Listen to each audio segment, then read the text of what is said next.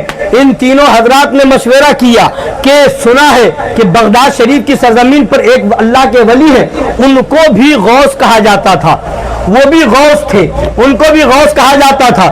اور ان تینوں حضرات نے مشورہ کیا کہ اللہ کے ولی ہے، غوث ہے، چلے جائے ان سے ملاقات کی جائے، ان سے مل کر کے آتے ہیں. ان تینوں حضرات نے یہ ارادہ کیا، ملاقات کے لیے چلے.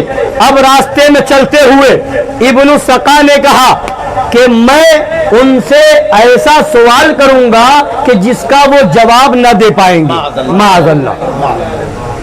ابن السقا نے کہا ایسا سوال کروں گا جس کا جواب نہ دے پائیں گے.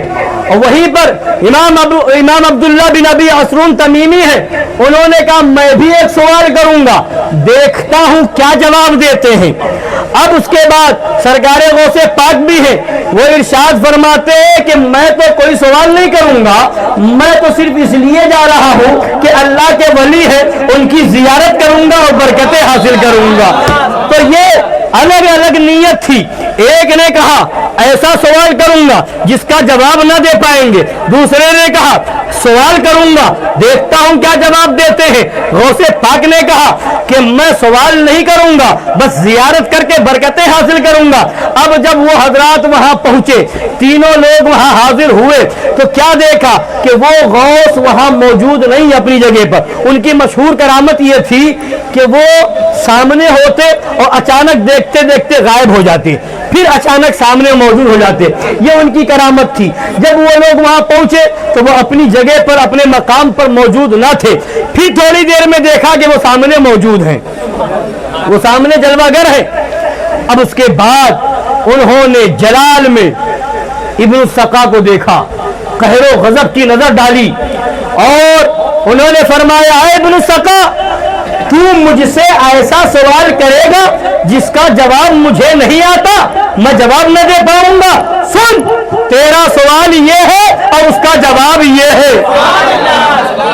تیرا سوال یہ ہے اور اس کا جواب یہ ہے. اور اس کے بعد جلال میں فرمایا کہ میں دیکھ رہا ہوں ایک دن ایسا آئے گا کہ تو کفر کی آگ میں جل رہا ہوگا، کافر ہو کر کے تو مرے گا، کفر تیرے اندر آ چکا ہوگا. یہ نتیجہ ہے تیری بے ادبی کا.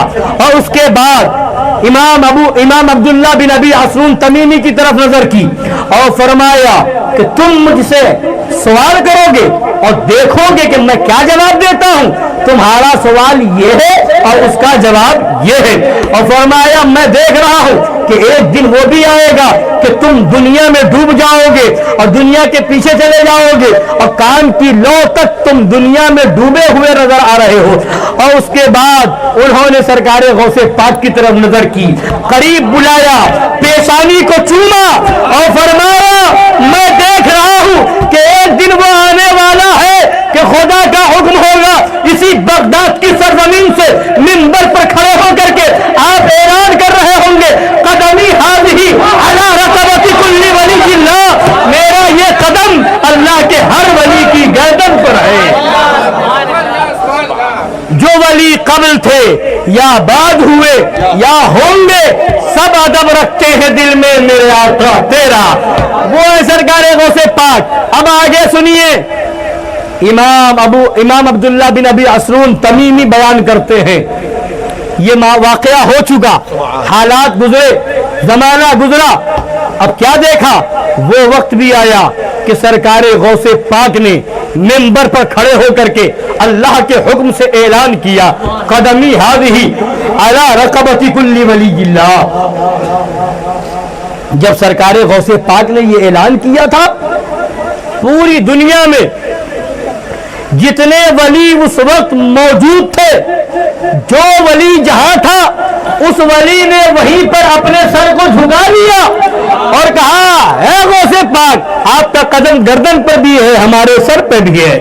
اور جو ولی دنیا سے تشریف لے جا چکے تھے یا ابھی تک پیدا نہ ہوئے تھے، ان سب کی روحوں نے سر کو جھکا دیا کہ اے غوث پاک، آپ کا قدم ہمارے سر پہ ہے، ہماری گردن پہ ہے۔ تو وہ ہے سرکار غوث پاک۔ اب سنیے، یہ تو سرکار غوث پاک کی بات ہوئی، دو لوگ اور بچے۔ عبداللہ بن ابی عصرون تمیمی سے فرمایا تھا کہ میں دیکھ رہا ہوں کہ تم دنیا میں کان کی لو تک ڈوبے ہوئے نظر آ رہے ہو۔ اب وہ فرماتے ہیں کہ میرے ساتھ معاملہ یہ آیا کہ میں ایک بادشاہ کا وزیر بن گیا اور دنیا ہی میں گھستا چلا گیا، دنیا کی دولت میں بہت زیادہ غرق ہو گیا۔ تو جو انہوں نے میرے بارے میں فرمایا تھا وہ میرے ساتھ بھی ہوا۔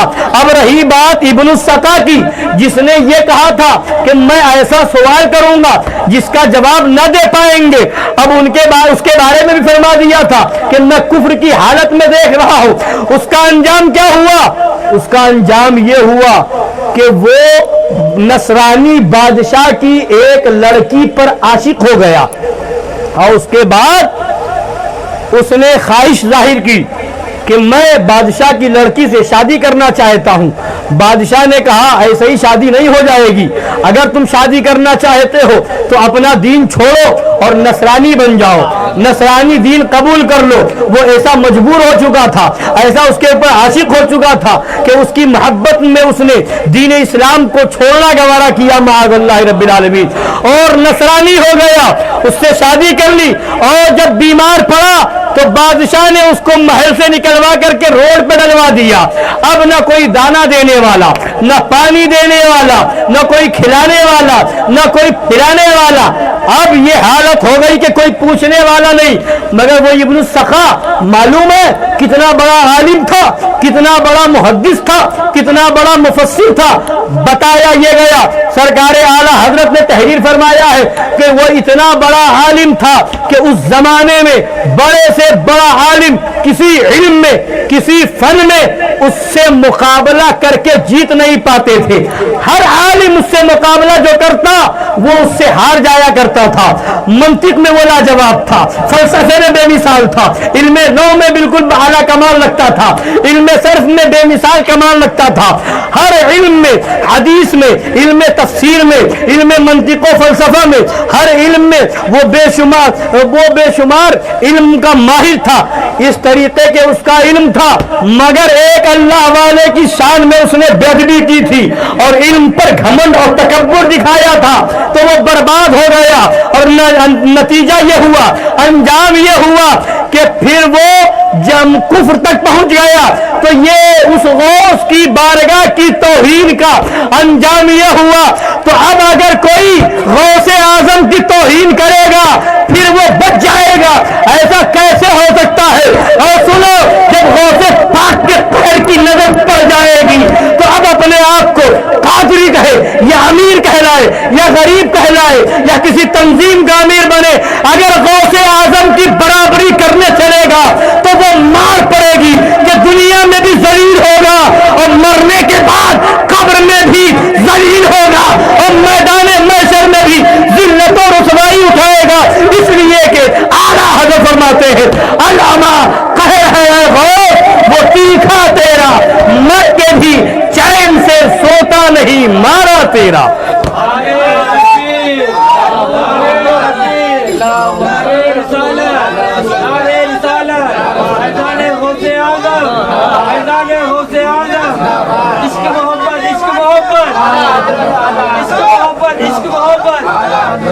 حضرات گرامی، تو بتانا یہ ہے غوث پاک کا مقام یہ ہے، غوث پاک کا مرتبہ یہ ہے۔ غوث اعظم اور ایسے ہی نہیں، کسی کو اپنے علم پر گھمنڈ ہو، کسی کو اپنے تقوی و طہارت پہ گھمنڈ ہو، کسی کو جو ہے اپنے بڑے عالم ہونے پر گھمنڈ ہو، تو یہ علم کسی کو نہیں بچائے گا۔ بہت سے عالم گمراہ ہو گئے، یہ علم کسی کو نہیں بچائے گا۔ اگر بچنا ہے تو غوث پاک کے سچے غلام بن جاؤ، غوث پاک کی غلامی یہاں بھی بچائے گی، وہاں بھی بچائے گی۔ اس لیے کہ غوث پاک خود فرماتے ہیں کہ اگر میرا چاہنے والا مشرق میں ہو اور میں مغرب میں ہوں اور وہ مجھے پکارے گا تو میں اس کی مدد کے لیے جاؤں گا، میں اس کی فریاد کرتا ہوں، فریاد کو پہنچوں گا، کہ وہ غوث پاک ہے۔ اس لیے ہمارا بھروسہ ہمارا علم نہیں ہے، ہمارا بھروسہ ہمارے غوث پاک ہے. اور علم پر بھروسہ کرنے والے بھی غوث پاک کی بارگاہ میں جو آئے تو وہ ایسے ذلیل ہوئے. سنیے میں آپ کو بتاؤں، ایک بار سرکار غوث پاک کے زمانے میں بہت سے عالموں نے، تقریباً 100 عالم نے مل کر کے یہ مشورہ کیا کہ غوث پاک کی شہرت بڑھتی جا رہی تھی تو ان لوگوں کو حسد اور جلن ہونے لگی، جلن اور حسد کے شکار ہو گئے. تو ان لوگوں نے آپس میں مشورہ کیا، بڑا چرچا ہو رہا غوث پاک کا، بڑی شہرت ہو رہی غوث پاک کی، تو ایسا کرتے ہیں کہ سب لوگ مل کر کے ایک ایک سوال اپنے دماغ میں بٹھا لو، ایک ایک سوال سوچ لو، مسئلہ معلوم سوچ لو، اور جو سب کی نظر میں کٹھن مسئلہ ہو، مشکل مسئلہ ہو، وہ غوث پاک سے پوچھو اور سوال کر کر کے غوث پاک کو سوالوں میں الجھا دو، اور وہ جواب نہ دے پائے تو پھر ہم کو موقع مل جائے گا، ہم کہیں گے انہی غوث پاک کی بات کرتے ہو، انہی کا خوب چرچا اور شہرت کر رہے ہو کہ ان کو جواب نہیں دیا، وہ جواب نہ دے پائے معاذ اللہ رب العالمین. اس خیال سے 100 عالموں نے مل کر میٹنگ کی اور غوث پاک کی بارگاہ میں گئے اور غوث پاک واز فرما رہے تھے. واز کی مجلس تھی سرکار غوث پاک کی، اور سرکار غوث پاک کے واز کی مجلس، واز کی محفل بھی کیا ہوا کرتی تھی. ایک بار سرکار غوث پاک واز کر رہے تھے، واز کرتے کرتے فضاؤں میں اڑنے لگے، فضاؤں میں اڑنے لگے اور فرمانے لگے آپ بنی اسرائیلی ہیں، میں محمدی ہوں، آپ بھی میری مجلس میں آئیے اور میری بات سنیے، میرا بات سنیے. تو اب جب واز ختم ہو گیا، بیان ختم ہو گیا، تو لوگوں نے عرض کیا حضور یہ اچانک واز کے بیچ میں، مجلس کے بیچ میں تقریر کرتے ہوئے آپ فضاؤں میں اڑنے لگے، اور یہ کس سے فرما رہے تھے کہ آپ بنی اسرائیلی ہیں، میں محمدی ہوں، آپ بھی میری مجلس میں آ جائے. تو غوث پاک فرماتے میں نے دیکھا کہ حضرت خضر علیہ السلام تشریف لے جا رہے ہیں، تو میں نے خضر علیہ السلام سے کہا تھا کہ آپ بنی اسرائیلی ہیں، میں محمدی ہوں، آئیے میری مجلس میں آپ بھی بیٹھیے اور محمدی کا بیان سنیے. تو وہ ہے غوث پاک کی مجلس. اور خود ایک بار غوث پاک بیان کر رہے تھے، بیان کرتے کرتے کھڑے ہو گئے اور حضرت علی بن حیتی رضی اللہ تعالی عنہ کے پاس کھڑے ہو گئے، ہاتھ باندھ کر کے کھڑے رہے تھوڑی دیر. پھر اس کے بعد منبر پہ تشریف لے آئے. لوگوں نے پوچھا ماجرا کیا تھا، معاملہ کیا تھا، کہ غوث پاک اچانک کھڑے ہو گئے اور علی بن حیتی کے پاس گئے، وہاں کھڑے ہو گئے اور اس کے بعد پھر منبر پہ تشریف لائے. پوچھا تو فرمایا کہ علی بن حیتی کی سنتے سنتے آنکھ لگ گئی تھی اور ان کے خواب میں نبی تشریف لائے تھے. تو غوث پاک نے فرمایا کہ میں اپنے نبی کے ادب میں کھڑا ہو گیا تھا. حضرت علی بن حیتی سے لوگوں نے پوچھا تو انہوں نے فرمایا کہ ہاں میری آنکھ لگ گئی تھی، میں نے نبی کا دیدار کیا کہ نبی خود تشریف لائے ہوئے ہیں. اور فرمایا کہ تمہیں کیا معلوم، جو ہم خواب میں دیکھتے ہیں وہ غوث اعظم بیداری کی حالت میں دیکھتے ہیں. واہ کیا مرتبہ، اے غوث ہے بالا تیرا، اونچے اونچوں کے سروں سے قدم آلہ تیرا. تو سرکار غوث پاک کی ایسی مجلس بزرگوں کو، اللہ والوں کو وجد آ جاتا تھا، بہت سے لوگ بے ہوش ہو جاتے تھے، اور کئی بار ایسا ہوتا تھا کہ لوگ غوث پاک کا واز سنتے سنتے جان دے دیتے تھے، موت آ جاتی تھی. یہ عالم ہونا غوث پاک کی مجلس کا. تو اب وہ جو 100 عالم میٹنگ کر کے آئے تھے کہ غوث پاک سے سوال کریں گے، غوث پاک نے آنے کا مطلب جان لیا، ان کے دل میں کیا تھا غوث پاک نے پڑھ لیا، اور اس کے بعد ایک قہر اور غضب کی نظر ڈالی. غضب کی نظر ڈالنا تھا کہ ان لوگوں کی عجیب کیفیت ہو گئی. اس میں سے کوئی گریبان پھاڑنے لگا، کوئی سینہ پیٹنے لگا، کوئی چیخنے اور چلانے لگا. اب عجیب منظر ہو گیا. غوث پاک نے پھر اشارہ کیا، سب خاموش ہو گئے. اب اس کے بعد کھڑے ہوئے غوث پاک، ایک عالم کو بلایا، بلانے کے بعد سینے سے لگایا اور فرمایا اور پھر چھوڑ دیا. فرمایا تمہارا سوال یہ تھا, اس کا جواب یہ ہے. پھر اس کے بعد دوسرے عالم کو بلایا, سینے سے لگایا اور پھر چھوڑ دیا. فرمایا تمہارا سوال یہ تھا اور اس کا جواب یہ ہے. پھر تیسرے کو بلایا, سینے سے لگایا, چھوڑ دیا اور فرمایا تمہارا سوال یہ تھا اور اس کا جواب یہ ہے. اسی طرح سے کرتے کرتے 100 عالموں کو ایک ایک کر کے سینے سے لگایا اور الگ کیا اور فرمایا تمہارا سوال یہ تھا, اس کا جواب یہ ہے. تمہارا سوال یہ تھا, اس کا جواب یہ ہے. اب جب یہ سب ہو گیا تو جو حضرات وہاں موجود تھے انہوں نے ان عالموں سے پوچھا کہ اچانک تمہارا یہ معاملہ کیسے ہو گیا, تم چیخنے چلانے کیوں لگے, تم گریبان پھاڑنے کیوں لگے, سینہ پیٹنے کیوں لگے؟ تو ان عالموں نے جواب دیا کہ ہم تو سوال کرنے آئے تھے غوث پاک کی بارگاہ میں, مگر ہمارے اوپر ایک عجیب ہیبت طاری ہوئی اور ہمارے اوپر ایک کرن چمکی اور جس سے ہمارے سینے میں جتنا علم تھا سارا علم ختم ہو گیا اور ہم یہ بھی بھول گئے کہ ہم پوچھنے کیا آئے تھے, ہم سوال کرنے کیا آئے تھے. جب غوث پاک نے سینے سے لگایا تو ہمارا علم واپس ہمیں مل گیا اور جب غوث پاک نے بتایا کہ تمہارا سوال یہ تھا تو ہمیں یاد آیا کہ ہم کیا پوچھنے آئے تھے. تو وہ غوث پاک ہے کہ جب چاہے عالموں کے سینے سے علم کو چھین لے اور جب چاہے سینے سے لگا کر کے علم عطا فرما دے. یعنی غوث پاک کی بارگاہ وہ ہے, علم ملے گا غوث پاک کی بارگاہ سے, فضل ملے گا غوث پاک کی بارگاہ سے, تقوی ملے گا غوث پاک کی بارگاہ سے, طہارت ملے گی غوث پاک کی بارگاہ سے, عظمت ملے گی غوث پاک کی بارگاہ سے, بے خوفی ملے گی غوث پاک کی بارگاہ سے. سنو, اگر دنیا میں جینا ہے تو غوث پاک کے سچے غلام بن جاؤ, اس لیے کہ زمانہ غوث پاک کا غلام ہے, وقت غوث پاک کا غلام ہے. غوث پاک خود فرماتے ہیں وما منہا شہور او دہور تمر وتنقضی الا اتالی, کوئی مہینہ اور کوئی زمانے کا حصہ ایسا نہیں جو میری بارگاہ میں حاضری دیے بغیر آگے بڑھ جائے. وَتُخْبِرُنِي بِمَا يَأْتِي وَيَجْرِي وَتُعْلِمُنِي فَأَقْصِرْ عَنْ جِدَالِي. غوث پاک فرماتے ہیں مہینہ ہو, ہفتہ ہو, دن ہو, یہ سب میری بارگاہ میں حاضری دیتے ہیں اور جو کچھ اس میں ہونے والا ہوتا ہے سب کی خبر دے کر کے پھر آگے بڑھتے ہیں, سب کی خبر دے کر کے آگے بڑھتے ہیں. تو اب ایک بار کا واقعہ ہے, اولیاء کرام غوث پاک کی بارگاہ میں موجود ہے. کیا دیکھا کہ ایک خوبصورت آدمی اچھی شکل و صورت والا غوث پاک کی بارگاہ میں آیا اور آنے کے بعد کہا کہ میں رجب کا مہینہ ہوں, میں ماہ رجب ہوں اور میرا مہینہ ایسا ہے کہ اس مہینے میں کوئی فساد نہیں ہوگا, کوئی فتنہ نہیں ہوگا, کوئی ڈکیتی نہیں ہوگی, امن و سکون کا ماحول ہوگا.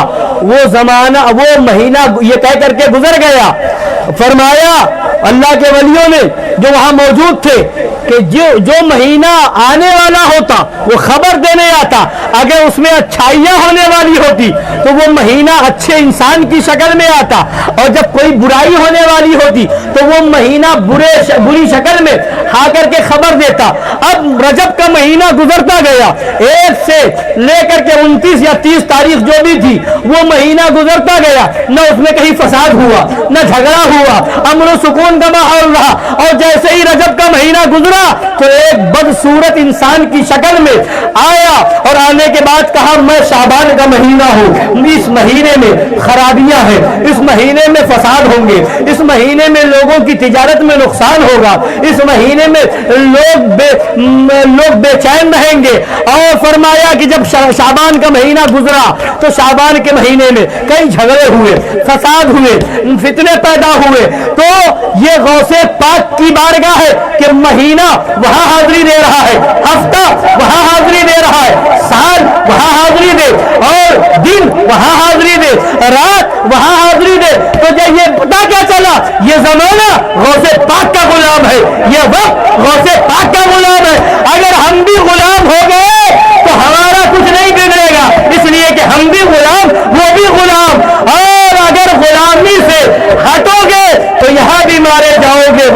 مارے جاؤ گے.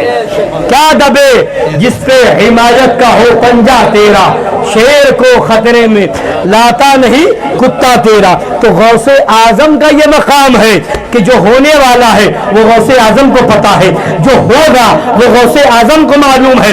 غوث اعظم کے علم کا یہ معاملہ ہے تو ہم کہتے ہیں اے وہابیوں, اے دیوبندیوں, پھر میرے نبی کے علم کا عالم کیا ہوگا؟ ارے دیوبندیوں شرم کرو, غوث اعظم کا یہ علم ہے. تم نبی کے بارے میں کہتے ہو, اپنی کتاب میں لکھتے ہو کہ نبی کو پیٹھ کے پیچھے کا علم نہیں, معاذ اللہ, نبی کو غیب کا علم نہیں. اپنے عقیدے سے توبہ کرو اور سچے مسلمان بن جاؤ, یہاں بھی بچ جاؤ گے وہاں بھی بچ جاؤ گے. غوث اعظم کی طاقت یہ ہے کہ جس سے جو چاہے چھین لے اور جس کو جو چاہے عطا کر دے. اور ہم اور آپ جو غوث پاک کی محفل کر رہے ہیں, الحمدللہ ہمارا عقیدہ, ہم کہتے ہیں کہ یہ ہم ایسے ہی نہیں آئے ہیں, غوث پاک نے چاہا تو ہم آ گئے ہیں, غوث پاک کے چاہنے سے آ گئے ہیں. بس ایک آخری بات سنا دوں واقعہ, پھر اپنی بات مکمل کروں. سرکار غوث پاک مسجد جا رہے ہیں, جمعہ کا دن ہے, جامع مسجد کی طرف تشریف لے جا رہے ہیں. ساتھ میں حضرت سیدی عمر بزاز رضی اللہ تعالی عنہ ہے. دیکھا کہ ہر جمعہ کو غوث پاک نکلتے تھے, لوگوں کی بھیڑ لگتی تھی, سلام کرنے والے, مسافہ کرنے والے, دست بوسی کرنے والے, قدم بوسی کرنے والے, بھیڑ لگتی تھی. مگر آج جمعہ کا دن ہے, کوئی سلام کرنے والا نہیں دکھ رہا ہے, کوئی سلام مسافہ کرنے والا نہیں دکھ رہا ہے, دست بوسی قدم بوسی کرنے والا نہیں دکھ رہا ہے. یہ ان کے دل میں خیال آیا, غوث پاک نے دیکھ کر کے مسکرایا, اور اس کے بعد اچانک کیا دیکھا کہ ایک بھیڑ لگ گئی, ایک کثیر مجمع اکٹھا ہو گیا, لوگ سلام کر رہے, مسافہ کر رہے, دست بوسی قدم بوسی کر رہے. اب جب بھیڑ لگ گئی تو حضرت سیدی عمر بزاز دھیرے دھیرے کھسکتے گئے, کھسکتے گئے, ہٹتے گئے, ہٹتے گئے. اب کافی دور نکل گئے تو پھر ان کے دل میں خیال آیا کہ وہ وقت ہی بہتر تھا کہ لوگ نہیں تھے, ہم غوث پاک کے قریب میں تو تھے, غوث پاک کی قربت تو حاصل تھی. اتنا انہوں نے سوچا. پھر غوث پاک نے ان کی طرف دیکھا اور اشارہ کر کے اپنے قریب بلا لیا اور فرمایا, اے عمر, تم نے ہی تو سوچا تھا کہ کوئی سلام کرنے والا نہیں دکھ رہا ہے, کوئی مسافہ کرنے والا نہیں دکھ رہا ہے, کوئی دعائیں لینے والا نہیں دکھ رہا ہے.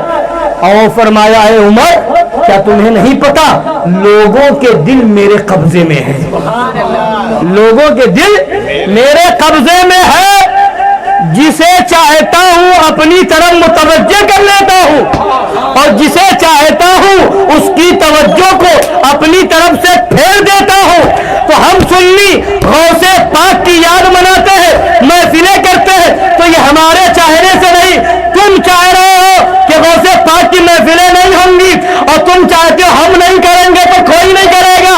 سنو, تمہارے چاہنے کی بات نہیں ہے, غوث پاک جس سے چاہیں گے وہ غوث پاک کا ذکر کرے گا. اے وہابیوں, تمہارے پاس وہ دل نہیں جس میں غوث پاک کی یاد ہو, تمہارے پاس ایسی زبان نہیں جس پر غوث پاک کا ذکر ہو, تمہارا گھر اس لائق نہیں جہاں غوث پاک کی محفل ہو. یہ سینہ سنیوں کو ملا ہے, یہ زبان سنیوں کو ملی ہے, یہ گھر سنیوں کو ملا ہے, اور ہم اور تم کیا ہے. غوث اعظم فرماتے ہیں, لوگوں, کچھ وہ ہے جو انسانوں کے پیر ہیں, کچھ وہ ہے جو جناتوں کے پیر ہیں, کچھ وہ ہے جو فرشتوں کے پیر ہیں. اور اپنے بارے میں فرمایا, وانا شیخ الکل, اور میں ہر ایک کا پیر ہوں. پتہ کیا چلا, غوث پاک کا ذکر یہاں بھی ہے, غوث پاک کا ذکر وہاں بھی ہے, انسانوں میں بھی ہے, جناتوں میں بھی ہے, فرشتوں میں بھی ہے, جنت میں بھی ہے. غوث پاک کا ذکر تم کیا مٹاؤ گے, غوث پاک کے ذکر پر تم کیا پابندی لگاؤ گے, غوث اعظم کی محفل تم کیا ختم کر پاؤ گے. مٹ گئے, مٹتے ہیں, مٹ جائیں گے, آدھا تیرے, نہ مٹا ہے نہ مٹے گا کبھی چرچا تیرا.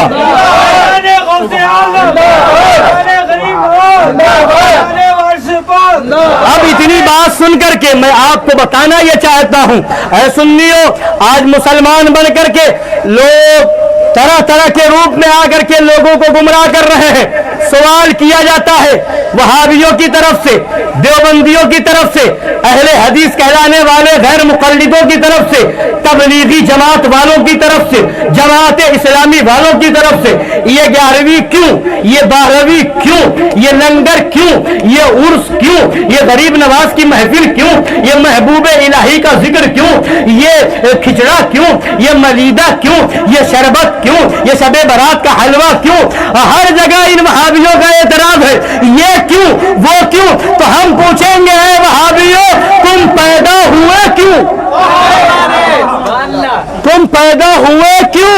تم اپنے پیدا ہونے کا مطلب بتاؤ۔ ہم اس لیے پیدا ہوئے کہ غوث پاک کا کی یاد منائے، ہم اس لیے پیدا ہوئے امام حسین کی یاد منائے، ہم اس لیے پیدا ہوئے کہ غریب نواز کی محفل کرے، ہم اس لیے پیدا ہوئے کہ اعلیٰ حضرت کا ذکر کرے، ہم اس لیے پیدا ہوئے ہیں کہ اپنے ان بزرگوں کی یادوں کو سینے سے لگائے، اس لیے کہ ان کی یاد نہیں ہے، غوث پاک کی یاد امام حسین کی یاد ہے، امام حسین کی یاد نبی کی یاد ہے، اور نبی کی یاد خدا کی یاد ہے۔ ذکر غوث اعظم ذکر رسول ہے، اور ذکر رسول ذکر خدا ہے، اس لیے ہم ان کی محفلیں کرتے ہیں، اور ہم اس لیے محفل کرتے ہیں۔ یہ کیوں سنو، اسلام ہم تک ڈائریکٹ نہیں آیا، جبرائیل امین ہمارے پاس قرآن لے کر کے نہیں آئے، سنو، فرشتے ہم تک قرآن لے کر کے نہیں آئے، قرآن نبی پر نازل ہوا، دین نبی کی بارگاہ سے ملا، اب نبی نے صحابہ کو دیا، نبی نے صحابہ کو دیا، صحابہ نے تابعین کو دیا، تابعین نے تابعین کو دیا، آگے بڑھا، اب غوث پاک کو ملا، غریب نواز کو ملا، آج شاہ برکت اللہ مارروی کو ملا، حضرت شاہ فضل اللہ کاشفی کو ملا، حضرت سرکار محبوب الہی نظام الدین اولیاء کو ملا، حضرت صابر پاک کو ملا، وارث پاک کو ملا، بزرگان دین کو ملا، مخدوم سمنا کو ملا، ان بزرگوں کے ذریعے سے ہمیں ملا، تو ہم پر احسان ہے، ہم پر احسان ہے اعلیٰ حضرت کا، ہم پر احسان ہے مظہر اعلیٰ حضرت کا، ہم پر احسان ہے وارث پاک کا، ہم پر احسان ہے صابر پاک کا، ہم پر احسان ہے غریب نواز کا، ہم پر احسان ہے غوث اعظم کا، ہم پر احسان ہے امام عالی مقام امام حسین کربلا کے دولہا کا، ہم پر احسان ہے مولا علی کا، ہم پر احسان ہے صدیق اکبر کا، ہم پر احسان ہے فاروق اعظم کا، ہم پر احسان ہے عثمان غنی کا، اس لیے ہم صدیق اکبر کی یاد بھی مناتے ہیں، فاروق اعظم کی یاد بھی مناتے ہیں، ہم کربلا والوں کی یاد بھی مناتے ہیں، ذکر مولا علی بھی کرتے ہیں، ہم غریب نواز کو یاد کرتے ہیں، غوث پاک کی محفل کرتے ہیں، صابر پاک کی یاد مناتے ہیں۔ ان بزرگوں نے دین کو پھیلایا تو دین ہمیں ملا، تو ہمیں دین غریب نواز سے ملا ہے، کس سے ملا؟ غریب نواز سے، تو ہمیں وہ دین چاہیے جو غریب نواز کا لایا ہوا ہے، بولیے۔ تبلیغی جماعت سے ملا؟ جماعت اسلامی سے ملا؟ نہیں۔ وہابیوں سے ملا؟ نہیں۔ نہ دیوبند تھا، نہ ندوہ تھا، نہ سہارنپور تھا، مگر غریب نواز کا عرس تھا۔ ہندوستان میں دین تھا، اسلام تھا، غریب نواز کون سا اسلام لائے؟ آج یہ جماعت اسلامی والا اپنی کتاب میں لکھتا ہے کہ اجمیر بہرائچ اور مزاروں پہ جانا کسی مسلمان لڑکی سے زنا کرنے سے بھی بڑا گناہ ہے، معاذ اللہ رب العالمین، یہ ان کی کتاب میں لکھا ہے، یہ ان کا دین ہے۔ مگر غریب نواز جب آئے تو مزار پر ہوتے ہوئے آئے، لاہور کی سرزمین پر حضرت داتا گنج بخش علی حجویری کے مزار پر 40 دن چلہ کیا غریب نواز نے، اور اعلان کیا گنج بخش فیض عالم مظہر نور خدا ناقصارا پیر کامل کاملارا رہنما۔ تو مزار پہ جانا غریب نواز کا طریقہ ہے، مزار پہ جانا صحابہ کا طریقہ ہے، اور یہی دین ہمیں چاہیے۔ مزار پہ بزرگان دین گئے، ہم بھی جائیں گے۔ اور یہ وہابیوں کی جماعت یہ 1857 کے بعد کی جماعت ہے، یہ دیوبندی جماعت 1857 کے بعد کی جماعت ہے. یہ تبلیغی جماعت 1857 کے بعد کی جماعت ہے. یہ جماعت اسلامی 1857 کے بعد ہے.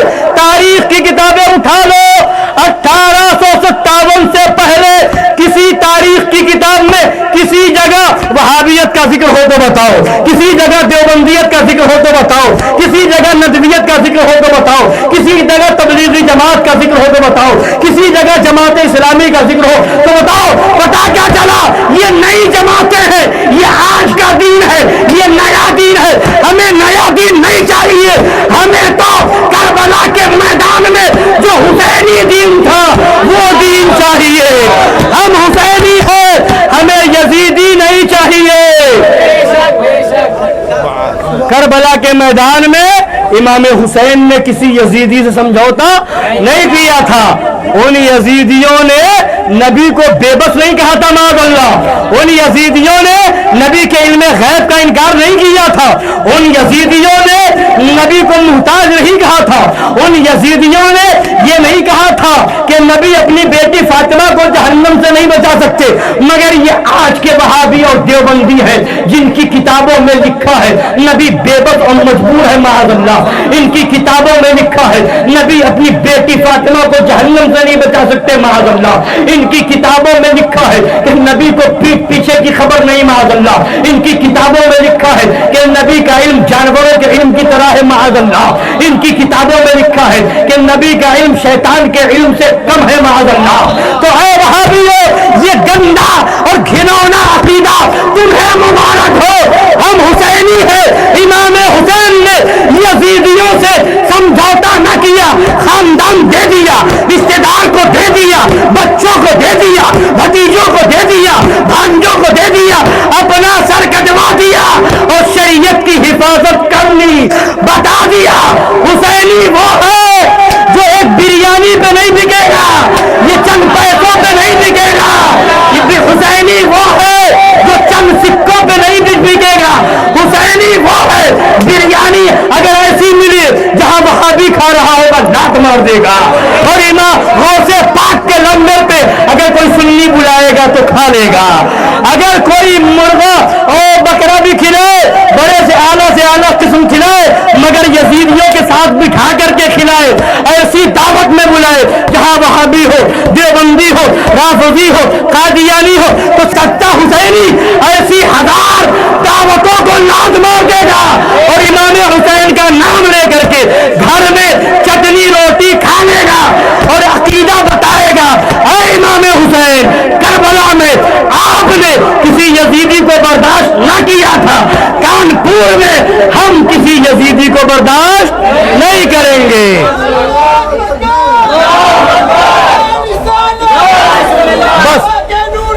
بس آخری بات سن لیجئے. آخری بات یہ ہے کہ پہچانیے ایسے لوگوں کو جو 2 طرح کا چہرہ بھی رکھتے ہیں. آج پروگرام کیا جا رہا ہے کانپور میں, تحفظ ختم نبوت کانفرنس. تحفظ ختم نبوت کہ ختم نبوت پر حملہ ہے. قادیانیوں نے نبی کے آخری نبی ہونے کا انکار کیا ہے. مرزا غلام احمد قادیانی کو نبی مان لیا ہے, اور فلاں پیدا ہوا, پرویزی پیدا ہوئے, یہ پیدا ہوئے, وہ پیدا ہوئے. مگر سنو, ان قادیانیوں نے مرزا غلام احمد قادیانی کو بعد میں نبی مانا ہے.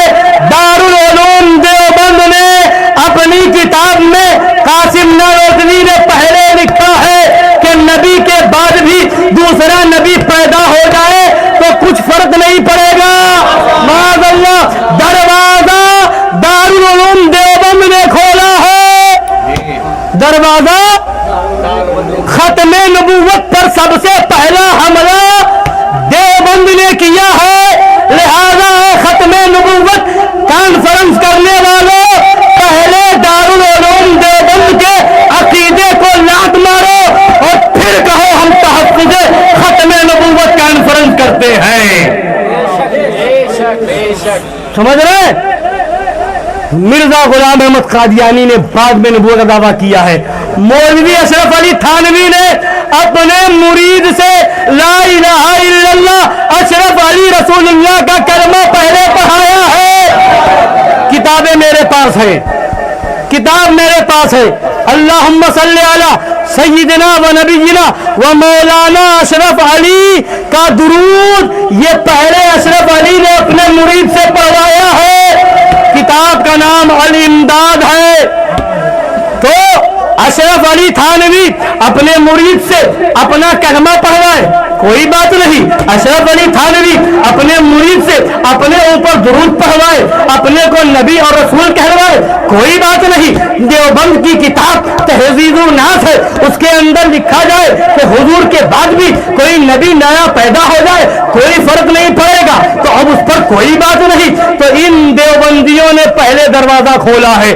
ختم نبوت کے پہلے منکر یہ دیوبندی ہے, ختم نبوت کے پہلے منکر یہ وہابی ہے, یہ دیوبند والے ہیں. پہلے ان پر پابندی لگاؤ, ان کا بائیکاٹ کرو, اس کے بعد کہو کہ ہم تحفظ ختم نبوت کانفرنس کرنے والے ہیں. لہذا سنیوں پہچانو صحیح کیا ہے, غلط کیا ہے, حق کیا ہے, باطل کیا ہے.